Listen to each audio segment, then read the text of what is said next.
Hey everybody, welcome back to another episode of Bayt.com's Career Talk. I'm Hatem HANNOUN. Now we're entering the season of career fairs and job fairs. We know this because we work a lot with students and universities and job seekers, of course, in general. And this period, February, March, and April to some extent, a lot of career fairs pop up across the entire region. So on this episode, I want to speak to you about 6 steps that you can take to get ready and take full advantage of the upcoming career fair wherever you reside.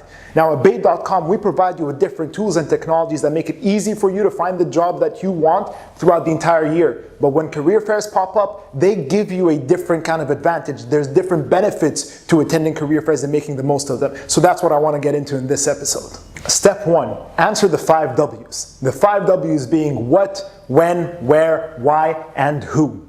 What career fair is happening? Some career fairs are specialized in certain fields like engineering. Some of them are for more advertising and communication related ones. What field are you looking to approach? Some of them are more general. So understand what career fairs are happening around you. When and where. Of course, very important details that you need to know. When is the career fair happening and where is it happening?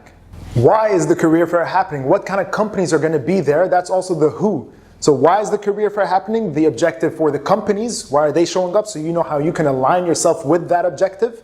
And who's showing up to this fair? What kind of companies are showing up? You'll find an exhibitor list usually somewhere on the career fair website, or if it's a university career fair, you'll also find the list available somewhere. So understand why the fair is happening, what's the objective of the employers being there to recruit what kind of talent, and who are these companies showing up. So answering these 5 W's will help you better align yourself with the objectives of the fair, of the companies being there, and will help you put together a better strategy. And you can set targets as well. How many CVs you want to pass out and how long a period of time. Make the most of your time. This is a very valuable event that helps you take advantage of that physical in-person interaction.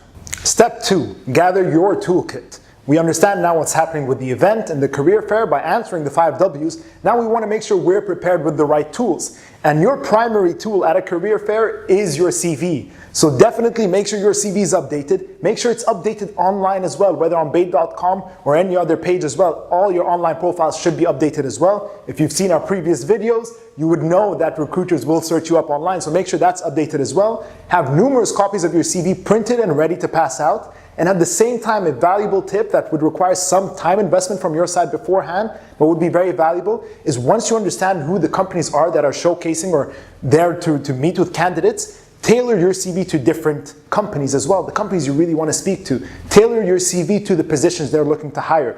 These sometimes might be advertised ahead of time. If they're not, understand what the company's about and see how you can fit in with them. You have a limited number of companies at the career fair. It's worth the time to tailor your CV to them. So when you do give them the CV, you have something to talk about that's directly relevant to the recruiter. Also, for some positions, depending on your field, you might have a portfolio of work. Worth getting that with you as well so you can show it to the recruiter. It's your opportunity to speak to them and make that personal introduction and that connection as well. So take full advantage. Also, for some of you who are already working or have some work experience, if you have some business cards as well, worth carrying them around, whether to give to the recruiters or some other people you meet at the career fair. Networking is also very valuable, one of the key values that these career fairs bring. Step 3, master your 30-second introduction. Career fairs can get very hectic, and they're even more hectic for the recruiters and the employers there who meet hundreds, sometimes thousands of candidates within the same day. So you can imagine where their heads are at. So you want to make sure you're making the most of the time with them and getting their attention. And that's where your introduction, your first impression is very, very important. So make sure to practice it ahead of time. Make sure it's clearly laid out and thought of. If you've watched our previous episode, we spoke at length about the career objective, and that's essentially what you're doing here. It's an elevator pitch of sorts. You're meeting the recruiter, 30 seconds, get their attention and get them thinking that they want to know more about you so they can drag on the conversation from their side, or at least look at your CV at length a bit longer. So this is your opportunity, something that career fair affords you that is hard to get through the online space. So take full advantage of that as well. Step 4, prepare questions and answers. Prepare questions for the recruiter. Ask them questions about their company, the role itself. It shows that you've done research about the company, that you're really interested in the position as well, and shows that you've spent that time and effort into their company specifically. Likewise, prepare answers. Any claims you've made on your CV, make sure be ready to elaborate further on them. If asked, be ready to answer any questions about anything you've stated in the CV. For the recruiters, the value of these career fairs is it gives them the opportunity to do that first bit of screening for themselves, to shortlist the relevant candidates from the irrelevant ones. So make sure you stand out as a relevant candidate by asking the right questions and answering the questions that they throw at you. So make sure to prepare your CV and understand everything you've put in there and back it up. Number 5, dress properly. This is pretty easy. Understand what the dress code is for the fair. Some fairs do have strict business attire dress codes. Some are more business casual. Visit the fair's website, understand what the fair is about and what's expected of you from a dress code perspective. And if you're unsure, go in business attire, the same business attire that you'd go for an official job interview. In these situations, it's better to overdress than to underdress. Step 6, be active.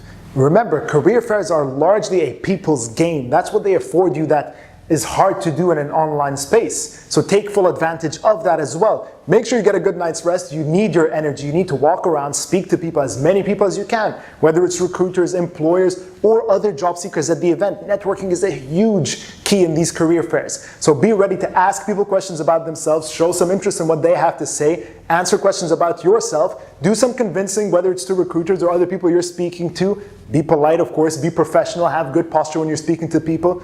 It might put you out of your comfort zone at the beginning. Speaking to 1 or 2 or 3 people at the start will help you get rolling faster and sooner. So you might want to show up to the fair a little earlier when there are less people around. It's a little less overwhelming. Get going, get speaking to people, and then it'll be easy as the day goes by. Thank you all for watching. That's all I have for you in this week's episode of Bayt.com's Career Talk. Look out for the fairs around you. Make sure you take full advantage and make the most of them. As always, weekly episodes here on YouTube. Make sure to subscribe. Follow us on Facebook. Follow us on Instagram for the latest updates. And I'll see you next week.